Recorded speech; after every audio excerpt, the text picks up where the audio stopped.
Миний ажлын өдөр ихэвчлэн уулзалтаар эхэлдэг.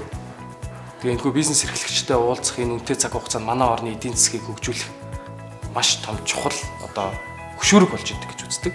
Corporate manager-ийн ажлын хамгийн гоё зүйл нь юу вэ гэхээр тухайн бизнес эрхлэгчийн санхүүгийн гол үзүүлэлтүүдийг мэдээж зөвлөгөөхөөс гадна тухайн бизнест нь одоо тулгамдаад байгаа сорилт боломжуудын талаар мэдээлэл олж авснараа би тухайн хүнд шийдэл гарц гаргалгаа олж өгдөг нь хамгийн сайхан байдаг. Corporate manager хүний бизнес эрхлэгчтэй хийсэн уулзалтын дараа гаргах шийдэл санал болгох зүйлс нь өөрөө эдийн засагт маш хүчтэй нөлөөлж идэг. Жишээ нь би өөр дээрээ гэж хэлэхэд Монгол улсад нийлүүлж буй нийт шатхууны хэрэгцээний 95% надаас хамаардаг гэж боддоо. Та нар итгэхгүй дээ баг. Гурилын ханган нийлүүлэлтийн 50% надаас хамааралтай. Миний гаргаж байгаа шийдвэр манай ард түмэнд өөр угаасаа шууд хамааралтай. Ингээд утгаар би өөрийнхөө хийж байгаа ажлаар бахарахгүй анхаарахгүй байхгүй.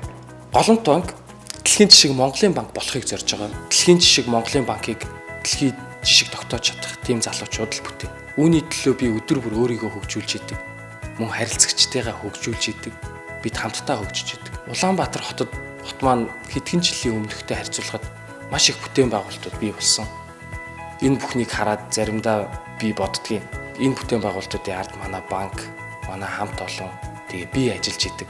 Ингээд утгаар би энэ хүү мэрэгчлээ маш их хайртай. Бас их маш их бахархдаг.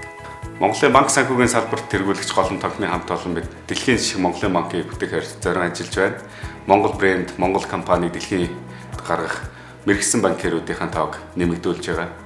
Зөв хандлагатай бүтээлч хамгийн гол нь өөрийгөө ажиллаад дэлхийн хэмжээний банкир болох хүн бүрт бид нээлттэй. Ингээд дэлхийн жишг Монголын банкыг бүтээх манай хүчрхэг хамт олон та бүхнийг нэгтгэхийг урьж байна.